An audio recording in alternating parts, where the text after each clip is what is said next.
जम्मू संभाग में पिछले 3 दिन हुई भारी बारिश ने जनजीवन को अस्त व्यस्त कर दिया।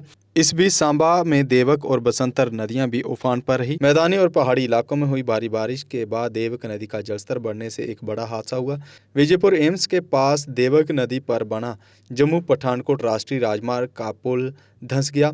प्रशासन ने तुरंत इस पुल को बंद कर दिया और वाहनों की आवाजाही के लिए एक्सप्रेस वे पुल पर शुरू कर दिया है। हालांकि पुल के ढहने से स्थानीय लोगों में भारी रोष है।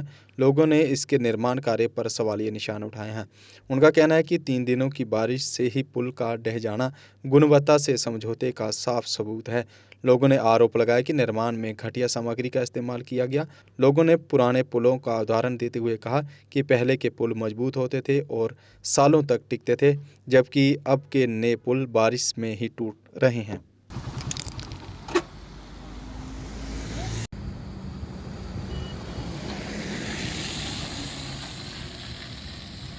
देखिए, मेरा नाम भारत भूषण है। मैं विजयपुर व्यापार मंडल का प्रधान भी हूँ। जहाँ तक हमें जानकारी है, लोगों के शिकायतें मिल रही हैं, लोग हमें बता रहे हैं कि हमें इस बारिश की वजह से और जो देवक एम के पास पुल बना हुआ है, इसके बंद होने से बहुत परेशानी आ रही है, दुश्वारी आ रही हैं। कठुआ वाले लोग जम्मू नहीं पहुँच रहे हैं और जम्मू के लोग कठुआ देवक पुल को क्रॉस नहीं कर पा रहे हैं, जो कि एक बहुत बड़ी परेशानी है। जो रोज़ की ड्यूटी करने वाले हैं, जैसे कि सिडको सांबा में लोग जम्मू से जाते हैं और जम्मू वाले बड़ी ब्राह्मण सड़कों में आते हैं, उनके लिए बहुत मुश्किल हो गई है। और उनके जो इंडस्ट्रीज़ के मालिक हैं, वो भी उनको कह रहे हैं कि आप जैसे भी आओ, आपको आना है। बड़ा मुश्किल वो महसूस कर रहे हैं अपने आप में। तो हम एक और सवाल करेंगे कि जो ये पुल ढह रहे हैं, ये क्यों ढह रहे हैं? क्या इसमें कोई मटेरियल की कमी है या इसमें कुछ गड़बड़ है? तो हम सरकार से इसकी भी जांच करने के लिए कहेंगे। देखिए, ये तो सामने दिख रहा है कि जो देवक के पास पुराना पुल था, वो उसको ढहाने के लिए महीनों लगे इनको, उसको तोड़ने के लिए। हम तो ये भी चाहते थे कि जो पुराना पुल था उसको भी कायम रखना चाहिए था, क्योंकि वो बहुत मजबूत, जो 70-100 साल से बना हुआ था, मजबूत था। लेकिन जो अभी नए नए पुल बन रहे हैं, सब ढह रहे हैं, तो लगता है कि इस गुणवत्ता में कहीं ना कहीं कुछ गड़बड़ है। तो हम चाहेंगे कि इस गुणवत्ता के की जो कमी है वो कहाँ पर हुई, कैसे हुई, इसकी भी जांच होनी चाहिए।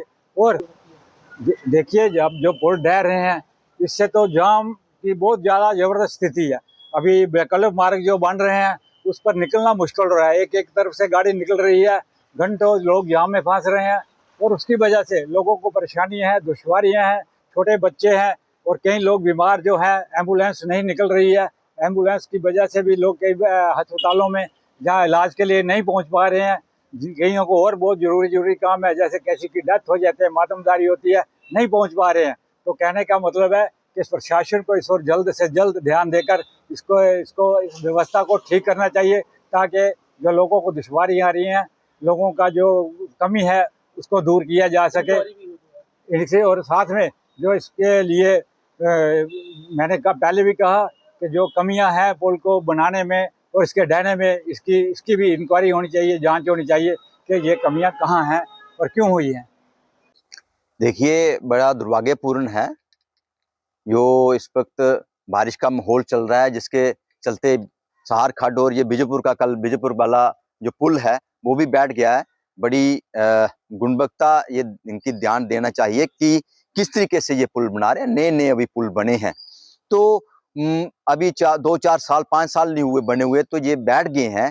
तो इस पे इंक्वायरी होनी चाहिए, क्या है, किस तरीके से ये काम कर रहे हैं, किस तरीके से इनका मटेरियल लग रहा है, कैसे बन रहे हैं। जो पिछले 100 साल पहले पुल बने तो अभी तक पड़े हुए हैं, वो चल रहे हैं। तो ये नए बनाए हुए पुल बैठ रहे हैं, किस तरीके से, इस पे इंक्वायरी होनी चाहिए, सख्त इंक्वायरी करनी चाहिए और सख्त निर्देश देने चाहिए। जो भी एजेंसी बने उसके बाद सख्त कार्रवाई करनी चाहिए। ये बड़ा टाइम लगेगा इसको पुल बनाते हुए, इसको ठीक करते हुए टाइम लगेगा। और जो रोड डाइवर्ट किया उसके लिए बहुत परेशानी आने वाली है, क्योंकि ये एम्स का बिल्कुल साथ में एम्स, और ये नेशनल हाईवे है। कठुआ पठानकोट और जम्मू का रोड जो है, बड़ा हैवी ट्रैफिक यहाँ पे होता है। तो जिसके चलते ये ट्रैफिक अभी बहुत ज्यादा जाम लगने की स्थिति हो सकती है, क्योंकि अभी आनंद फानन में दूसरा पुल चलाया जो अभी भी कंप्लीट नहीं हुआ है, तो रोड वहां पे जाम हो सकता है। तो अब एडमिनिस्ट्रेशन को देखना है तो उसको किस तरीके से संचालित किया जाए। तो हमारी आप के माध्यम से एडमिनिस्ट्रेशन मांग है कि इस पे इंक्वायरी होनी चाहिए और जो एडमिनिस्ट्रेशन जो है तो इस पे ध्यान दें और अच्छी तरीके से रोड को संचालित करें। अगर आप अपने सपनों का आशियाना बना रहे हैं तो एराकॉट कंस्ट्रक्शंस है आपकी पहली पसंद, क्योंकि यहाँ सिर्फ टाइल्स, सैनिटरी और हार्डवेयर प्रोडक्ट्स की विशाल रेंज नहीं मिलती, बल्कि साथ में मिलते हैं ढेरों फ्री गिफ्ट्स, और वो भी हर शॉपिंग पर। एराकॉट कंस्ट्रक्शंस में ट्रेंडिंग और लेटेस्ट डिजाइनों की बड़ी रेंज है। एराकॉट कंस्ट्रक्शंस फिर ला रहा है अपने कस्टमर्स के लिए साल का सबसे बड़ा मौका। शॉपिंग करो और बन जाओ लकी विनर, क्योंकि इस बार इनाम सिर्फ ऑफर नहीं, एक जश्न है। और यही नहीं, इस बार आपको बिल्कुल नई Alto car, scooties, 10 smart mobile phone सहित अन्य शानदार इनाम जीतने का मौका भी मिल रहा है। तो देर किस बात की, आज ही आए एराकॉट कंस्ट्रक्शंस, जहां घर का सपना भी पूरा होता है और शॉपिंग बनती है फायदेमंद।